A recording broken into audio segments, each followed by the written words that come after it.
शुक्लां ब्रह्मविचारसारपरमामाद्यां जगद्व्यापिनीं वीणापुस्तकधारिणीमभयदां जाड्यान्धकारापहां हस्ते स्फाटिकमालिकां विदधतीं पद्मासने संस्थितां वन्दे तां परमेश्वरीं भगवतीं बुद्धिप्रदां शारदां। శ్రీ మహాగణాధిపతయే నమః. శ్రీ మహాసరస్వత్యై నమః. శ్రీ గురుభ్యో నమః. మే నెలలో గోచార ఫలితాలు ఎలా ఉన్నాయో తెలుసుకుందాం. మే మాసంలో ఉన్నటువంటి గ్రహస్థితిని ప్రధానంగా మనం చూసినట్టయితే సూర్య భగవానుడు 15వ తారీఖు వరకు మేషరాశిలో సంచరిస్తున్నాడు. తదనంతరం వృషభ రాశిలోకి ప్రవేశించి మాసాంతం వరకు కూడాను వృషభ రాశిలో ఉంటున్నాడు. కుజుడు 12వ తారీఖు వరకు మీనంలో సంచరిస్తున్నాడు. 12 నుండి మాసాంతం వరకు మేషరాశిలో సంచరిస్తున్నాడు. బుధుడు 1వ తారీఖు నుండి మేషంలో సంచరిస్తున్నాడు. 15వ తారీఖు వరకు ఉంటున్నాడు. 15వ తారీఖు నుండి వృషభ రాశిలోకి ప్రవేశిస్తున్నాడు. 29వ తారీఖు వరకు వృషభంలో ఉంటున్నాడు. 29 నుండి మాసాంతం మిథున రాశిలో ఉంటున్నాడు బుధుడు. గురువు మిథున రాశిలో సంచరిస్తున్నాడు. శుక్రుడు 14వ తారీఖు వరకు వృషభ రాశిలో సంచరిస్తూ 14వ తారీఖు నుండి మిథున రాశిలోకి ప్రవేశించి మాసాంతం కూడాను మిథున రాశిలో సంచరిస్తున్నాడు. శనైశ్చరుడు మీనరాశిలో సంచరిస్తున్నాడు. రాహువు కుంభరాశిలో సంచరిస్తున్నాడు. కేతువు సింహరాశిలో సంచరిస్తున్నాడు. ఈ విధంగా ఈ మే నెలలో గ్రహస్థితి ఈ 8 ముఖ్యమైనటువంటి గ్రహాల యొక్క సంచారము ఉంది. దీన్ని ప్రధానంగా చేసుకొని 12 రాసుల వారికి గోచార ఫలితాలు ఎలా ఉన్నాయో తెలుసుకుందాం. కన్యా రాశి వారికి మే నెలలో గోచార ఫలితాలు ఎలా ఉన్నాయో తెలుసుకుందాం. ఈ మే నెలలో సూర్యుడు అష్టమ నవమ స్థానాలలో ప్రతికూలంగా సంచరిస్తున్నాడు. కుజుడు సప్తమ అష్టమ స్థానాలలో ప్రతికూలంగా సంచరిస్తున్నాడు. బుధుడు అష్టమ నవమ దశమ స్థానాలలో కొంత అనుకూలంగా ఉన్నాడు. గురువు దశమ స్థానంలో ఉన్నాడు. అంటే వృత్తికి సంబంధించినటువంటి స్థానంలో గురువు స్థిరమై ఉన్నాడు. చతుర్థాధిపతి సప్తమాధిపతి దశమంలో ఉన్నాడు. గోచార రీత్యా ప్రతికూలమే దశమ స్థానంలో సంచరించడము. శుక్రుడు 9, 10 స్థానాలలో సంచరిస్తున్నాడు. 9వ స్థానం మనకు కలిసి వస్తుంది. దశమ స్థానం మళ్ళీ శుక్రుడి మూలకంగా ప్రతికూలమైనటువంటి ఫలితాలు ఉంటాయి. శని సప్తమ స్థానంలో ప్రతికూలంగా ఉన్నాడు. రాహువు 6వ స్థానంలో అనుకూలంగా ఉన్నాడు. కేతువు 12వ స్థానంలో ప్రతికూలంగా ఉన్నాడు. ఈ విధంగా గ్రహస్థితి ఉంది. అయితే వీటన్నిటిని కూడాను మనం దృష్టిలో పెట్టుకున్నట్టయితే మిశ్రమ ఫలితాలు ఎక్కువగా కనబడుతున్నప్పటికీ మీరు కొంత ఎఫర్ట్స్ పెడితే వాటిని మీరు మంచి జరగడానికై ఫలితాలను మీ వైపుకు తిప్పుకునేటువంటి అవకాశాలు బాగా ఉన్నాయి. ప్రథమంగా దశమ స్థానంలో గురువు సంచరిస్తున్నాడు. అయితే దశమ స్థానం గోచార రీత్యా ప్రతికూలం. సంపూర్ణ శుభగ్రహమైనటువంటి గురువు దశమ స్థానంలో సంచరించడము, అందున ప్రొఫెషను ఉద్యోగము చేసేటువంటి పనుల లోపల ఆ గురువు యొక్క ప్రభావం ఉంటుంది. కాబట్టి మీరు కొంత ఎఫర్ట్స్ పెట్టినట్టయితే అభివృద్ధి పొందేటువంటి అవకాశం కనబడుతుంది. వ్యాపార విస్తరణకు అవకాశాలు ఉన్నాయి. ఇక ట్రేడింగ్లో ఉన్నటువంటి వాళ్లకు ప్రతినిత్యం కూడాను క్రయ విక్రయాలు చేస్తున్నటువంటి వాళ్లకు అనుకూలమైనటువంటి సమయము. రియల్ ఎస్టేట్ రంగంలో ఉన్నటువంటి వాళ్లకు కూడాను అనుకూలంగా ఉంది, కలిసి వస్తుంది. అయితే కుజుడి యొక్క అనుకూలత లేదు గనక మీరు చాలా జాగ్రత్తగా చేయాలి.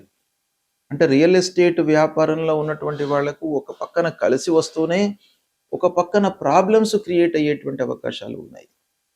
అది న్యాయపరమైనటువంటి సమస్యలు కానివ్వండి, అంటే డాక్యుమెంటేషన్లో ఏవైనా ఇబ్బందులు తలెత్తడము, లేదా ఆర్థికపరమైనటువంటి సమస్యలు, కోర్టు వ్యవహారాలు, ఇలాంటి వాటి మూలకంగా కొంత మీరు ఇబ్బంది పడేటువంటి అవకాశాలు ఉన్నాయి. ప్రభుత్వ ఉద్యోగులకు గౌరవ మర్యాదలు మట్టుకు లభిస్తాయి. ప్రైవేటు ఉద్యోగులకు కూడాను ప్రమోషన్ లభించేటువంటి అవకాశం ఉంది.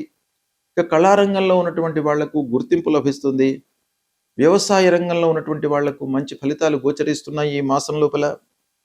చిన్న వ్యాపారం చేస్తున్నటువంటి వాళ్లకు, చిన్న పెట్టుబడులు పెట్టి స్మాల్ స్కేల్లో చేస్తున్నటువంటి వాళ్లకు బాగా కలిసి వస్తుంది ఈ మాసం. ఇకపోతే ముఖ్యంగా పార్ట్నర్షిప్లో చేస్తున్నటువంటి వాళ్ళు కొంత జాగ్రత్తగా ఉన్నట్టయితే లాభాలు కనబడుతున్నాయి. విద్యార్థులకు ముఖ్యంగా మంచి సమయం, మంచి ఫలితాలను పొందుతారు.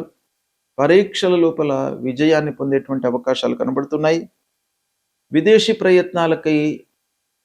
ప్రయత్నాలు చేస్తున్నటువంటి వాళ్లకు కొంత ఆలస్యంగా అయినప్పటికీ అవకాశాలు కలిసి వస్తాయి. ఆరోగ్యము స్థిరంగా ఉంటుంది. చిన్న సమస్యలు తలెత్తే అవకాశాలు ఉన్నాయి. ఖర్చులు పెరుగుతాయి. అయినప్పటికీ ధన లాభం గోచరిస్తుంది. రావాల్సినటువంటి డబ్బు మట్టుకు మీకు చేతికి అందుతుంది. వివాహ యోగం కనబడుతుంది. వివాహ ప్రయత్నాలు మీకు కలిసి వస్తాయి. అయితే అందులో కొంత ఆలస్యము, ఆర్థికపరమైనటువంటి సమస్యలు ఇవి కూడాను ఒక పక్కన కనబడుతున్నాయి.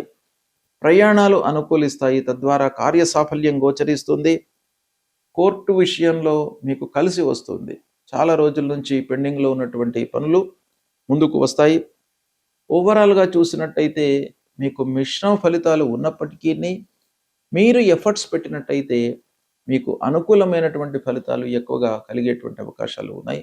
గ్రహస్థితి ప్రతికూలంగా ఉన్నప్పుడు మనము చేయవలసినటువంటి కర్తవ్యం ఏంటంటే పరిహారాలు చేసుకోవడము, భగవంతుడి యొక్క అనుగ్రహాన్ని పొందడము.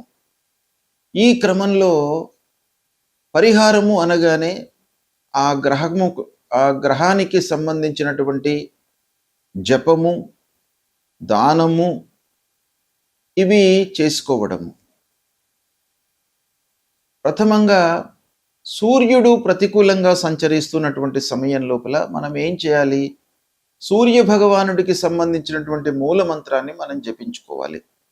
మీకు ఎన్నిసార్లు వీలైతే అన్నిసార్లు జపించుకోవచ్చును. కనీసము ఒక 10 సార్లు. జపా కుసుమ సంకాశం కాశ్యపేయం మహద్యుతిం తమూరిం సర్వపాపఘ్నం ప్రణతోస్మి దివాకరం అనేటువంటి మూల మంత్రాన్ని ప్రతినిత్యం కూడాను చదువుకోండి. ఆదిత్య హృదయము ప్రధానంగా మీరు స్తోత్ర పారాయణం చేసినట్టయితే సూర్య భగవానుడి యొక్క అనుగ్రహము మీకు లభిస్తుంది.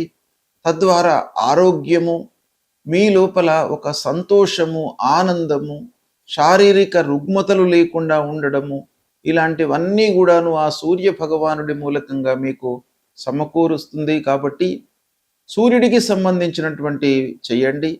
గాయత్రి ఉపాసన చేయండి. సూర్య నమస్కారాలు చేయండి. సూర్యుడికి అర్ఘ్యప్రదానం చేయండి. ఇవి చేసినట్టయితే మీకు ఆరోగ్య సమస్యలు లేకుండా ఉంటాయి.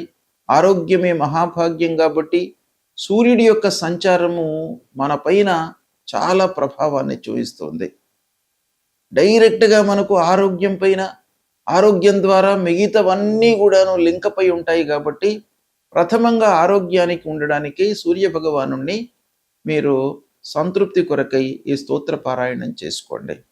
అదేవిధంగా అంగారకుడు ప్రతికూలంగా ఉన్నప్పుడు, అంగారకుడు 3, 6, 11 స్థానాల లోపలనే మనకు అనుకూలమైనటువంటి ఫలితాలను ఇస్తాడు. కనుక అంగారకుడు ప్రతికూలంగా ఉండడానికే ఎక్కువ అవకాశాలు ఉంటాయి. కాబట్టి అంగారకుడిని ప్రీతి చేసుకోవడానికై, అంటే కుజగ్రహమును ప్రీతి చేసుకోవడానికై అధిష్టాన దేవత అయినటువంటి ఆ సుబ్రహ్మణ్య స్వామిని పూజించండి. సుబ్రహ్మణ్య స్వామిని పూజించడం మూలకంగా మీ లోపల కోపోద్రేకాలు, అసహనము ఇవి లేకుండా ఒక సమతుల్యతతో మీ మానసిక స్థితి ఉండేటట్టుగా ఆ భగవంతుడి యొక్క అనుగ్రహం కలుగుతుంది. కాబట్టి ఆ సుబ్రహ్మణ్య స్వామిని కొలవండి. ప్రతినిత్యం కూడాను ధరణీ గర్భ సంభూతం విద్యుత్ కాంచన సన్నిభం కుమారం శక్తిహస్తంచ మంగళం ప్రణమామ్యహం అనేటువంటి మూల మంత్రాన్ని ప్రతినిత్యం కూడాను చదువుకోండి. ఇక బుధుడు ప్రతికూలంగా ఉన్నప్పుడు, బుధుడు ముఖ్యంగా మనకు ఆలోచన, మన సమయస్ఫూర్తితో తీసుకునేటువంటి నిర్ణయాలపైన ప్రభావాన్ని చూపిస్తాడు. వ్యాపారం పైన ప్రభావాన్ని చూపిస్తాడు. కాబట్టి ఆ బుధుడి యొక్క అనుగ్రహం కావాలి. మంచి స్థితి లోపల మనకు ఒక ఉండడానికై ఆ బుధుడి యొక్క అనుగ్రహం కావాలి. కాబట్టి ఆ బుధుడికి సంబంధించినటువంటి అధిష్టాన దేవత విష్ణుమూర్తి ప్రతినిత్యం కూడాను ఆ శ్రీమన్నారాయణుణ్ణి మీరు స్తోత్రం చేయండి. విష్ణు సహస్రనామ పారాయణం చేసుకోండి. ఒకవేళ మీకు విష్ణు సహస్రనామ పారాయణం చేసుకోవడానికి సమయం లేనట్టయితే ఒక శ్లోకం అందులో నుండి వనమాలి గదీ శారంగి శంకి చక్రీ చ నందకి శ్రీమాన్ నారాయణోర్ విష్ణు వాసుదేవోభిరక్షతు అనేటువంటి ఆ మూలమంత్రాన్ని ప్రతినిత్యం కూడాను చదువుకోండి. గురు భగవానుడు గురుగ్రహము ప్రతికూలంగా ఉన్నప్పుడు మనం ఏం చేయాలి? మూలమంత్రాన్ని ప్రతినిత్యం కూడాను చదువుకోండి. దేవానాంచ ఋషీణాంచ గురుంకాంచన సన్నిభం వందనీయం త్రిలోకానాం తం నమామి బృహస్పతిం అనేటువంటి మూలమంత్రాన్ని చదువుకోండి. సద్గురువులను సందర్శించుకోండి. మాతాపితృవులను సేవించండి. తద్వారా మీకు ఆ గురు భగవానుడి యొక్క అనుగ్రహం లభిస్తుంది. ఇక శుక్రుడు మనకు సంతృప్తిని ఆనందాన్ని ఇచ్చేటువంటి గ్రహము. కాబట్టి శుక్రుడి ప్రీతికై మహాలక్ష్మి అమ్మవారిని మీరు పూజించండి. తద్వారా మీకు అనుకూలత కలుగుతుంది. ఇక ప్రధానమైనటువంటి గ్రహము శనీశ్వరుడు. శని ప్రతికూలంగా ఉన్నప్పుడు తప్పకుండా పరిహారాలు చేసుకోవాలి. నీలాంజన సమాభాసం రవిపుత్రం యమాగ్రజం ఛాయా మార్తాండ సంభూతం తం నమామి శనీశ్వరం అనేటువంటి మూలమంత్రాన్ని ప్రతినిత్యం కూడాను జపించండి. హనుమాన్ చాలీసా పారాయణం చేయండి. నల్లని నువ్వులు, ఇనుప ముక్క, నల్లని నువ్వులతో చేసినటువంటి నూనెను మీరు దానంగా ఇవ్వండి. లేదా నవగ్రహాల లోపల పశ్చిమ దిశలో ఉండేటువంటి ఆ శని గ్రహాన్ని తైలాభిషేకం చేసి కాళ్ళు గడుక్కొని దాని తర్వాత మళ్ళీ ఆంజనేయ స్వామి దర్శనం చేసుకోండి. అలా చేసుకున్నట్టయితే మీకు శని భగవానుడి యొక్క అనుగ్రహం లభిస్తుంది. ఇక రాహువు ప్రధానమైనటువంటి గ్రహము. మన లోపల భయభ్రాంతులను క్రియేట్ చేసేటువంటి గ్రహము. తెలియకుండా ఒక ఇల్యూజన్కు గురి చేసేటువంటి గ్రహము. కాబట్టి రాహు ప్రీత్యర్థమై అమ్మవారిని దర్శించుకోండి. దుర్గామాత యొక్క అనుగ్రహాన్ని పొందండి. అర్ధకాయం మహావీర్యం చంద్రాదిత్య విమర్దనం సింహికా గర్భ సంభూతం తం రాహుం ప్రణమామ్యహం అనేటువంటి మూలమంత్రాన్ని ప్రతినిత్యం కూడాను చదువుకోండి. ఇక కేతువు మన లోపల ఒక విరక్తిని క్రియేట్ చేసేటువంటి గ్రహం. కేతువు ప్రతికూలంగా ఉన్నప్పుడు మనకు ఆ విషయం పైన అశ్రద్ధను క్రియేట్ చేస్తాడు. శ్రద్ధ లేకుండా మనం పని చేసినట్టయితే సక్సెస్ రేట్ అనేటువంటిది తగ్గిపోతుంది సహజంగా. కాబట్టి ప్రతి విషయం లోపల కూడాను మనకు శ్రద్ధ భక్తులు సమకూర్చుకోవడానికి ఆ కేతువు యొక్క అనుగ్రహం కావాలి. కేతువు యొక్క అధిష్టాన దేవత గణపతిని మీరు పూజించండి. ఆ గణపతి మూలకంగా మనకు ఆటంకాలు లేకుండా ఉంటాయి. పనిపైన మనకు శ్రద్ధ కలుగుతుంది. ఆసక్తితో మనము పని చేస్తాము. అప్పుడు మనకు ఆ పని లోపల విజయం చేకూరేటువంటి అవకాశాలు ఉంటాయి. కనుక ఫలాశ పుష్ప సంకాశం తారకా గ్రహమస్తకం రౌద్రం రుద్రాత్మకం ఘోరం తం కేతుం ప్రణమామ్యహం అనేటువంటి మూలమంత్రాన్ని ప్రతినిత్యం కూడాను చదువుకోండి. ఈ విధంగా నవగ్రహాలకు సంబంధించినటువంటి మూలమంత్రాలు, వాటికి సంబంధించినటువంటి స్తోత్ర పారాయణాలు, అధిష్టాన దేవతలను పూజించడము, దైవ దర్శనం చేసుకోవడము, దేవాలయానికి వెళ్ళడము, ఇవన్నీ కూడాను చేసినట్టయితే తప్పకుండా భగవంతుడి యొక్క అనుగ్రహం మీకు లభిస్తుంది. గ్రహస్థితి ఏ విధంగా ఉన్నప్పటికీ భగవంతుడి అనుగ్రహము మీకు ప్రధానమైనటువంటిది కాబట్టి దాన్ని మీరు డెవలప్ చేసుకోండి. దేవాలయానికి వెళ్ళండి, మీకు సత్ఫలితాలు కలుగుతాయి. శుభం.